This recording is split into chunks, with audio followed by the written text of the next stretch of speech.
তো আসসালামু আলাইকুম বন্ধুরা। তো তোমরা সবাই কেমন আছো? আমি আশা করি যে অনেক ভালো আছো। তো আজকে আমার এটা আমার প্রথম ব্লগ। তো আমার প্রথম ব্লগে তোমাদেরকে আমি দেখাতে চলেছি যে আমি এখন আছি ধরো কেরালাতে। তো আমি দেখাতে চলেছি যে আমি দিনমান কি করি, কাজে যাই, কেমনভাবে কি করি, ওগুলো সব তোমাদেরকে এই ব্লগের মধ্যে দেখাবো।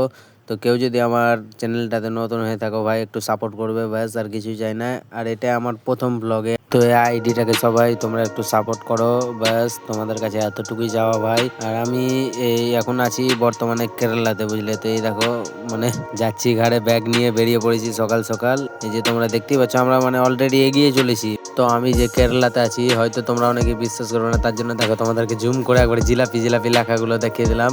তো এবার আমি এগিয়ে চলেছি, এবার যাবো চায়ের দোকানে গিয়ে চা মা খাবো। এই যে আমি এখানে কারি পিঠা টাইপের ওটাই খাচ্ছি এখন, বুঝলে। এই যে আমরা সব আড্ডাতে চলে এসেছি, দেখো আরো কত ভাই সব বসে আছে, কাজে যাওয়ার জন্য টাইম হলেই সব বেরিয়ে পড়বে। বাস আছে, বাসের টাইম হলে এই দেখো অনেক অনেক লোকই আছে, শুধু মুর্শিদাবাদের না ভাই, বিহারের লোক, উড়িষ্যার লোক, অনেক লোকই আছে। এই দেখো আমার এটা চাচাতো ভাই, আমার শাহজাদ ভাই এটা। তো আমরা দু ভাই কিছুক্ষণ বসে গল্প করলাম। এই যে আমার ভাই বলছে দাদা, দাদা হয়, দাদা বলছে লাইক করে দাও, তো তোমরা সবাই লাইক করবে। এই যে যেটা ফোন ঘাটছে, এই যে এটা হচ্ছে আমার মামু লাগছে, রিস্তাতে।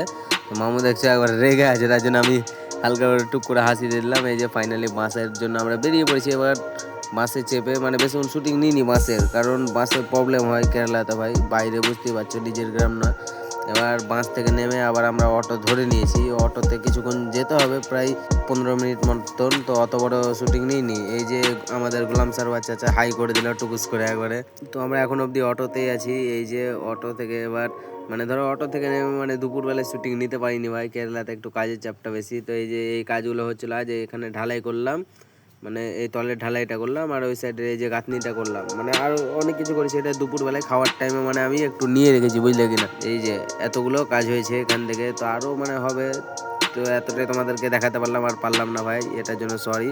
এই যে কাজের টাইমে, আসার টাইমে লুকটা কেমন ছিল ভাই, আর কাজের টাইমে দেখো ভাই, পয়সা মানুষের ফেসের কাটিং বদলে দেয় যাকে বলে। আমার একটা জিনিসই খুব খারাপ লাগলো, যে তোমাদেরকে আমি পুরো ব্লগটাতে যত যা দেখার কথা ছিল দেখাতে পারলাম না। তো এই যে আমরা কাজ ছেড়ে এখন বেরিয়ে পড়েছি, এখন 10 মিনিট মতো হাঁটতে হবে, তারপরে ভাই বাস আছে। তো আজকের জন্য এতটাই। তো তোমরা সবাই ভালো থেকো, সুস্থ থেকো, টাটা বাই বাই। আর চ্যানেলটাকে ফলো করতে কেউ ভুলো না ভাই, আর লাইক কমেন্ট শেয়ারটাও কেউ করতে ভুলিও না।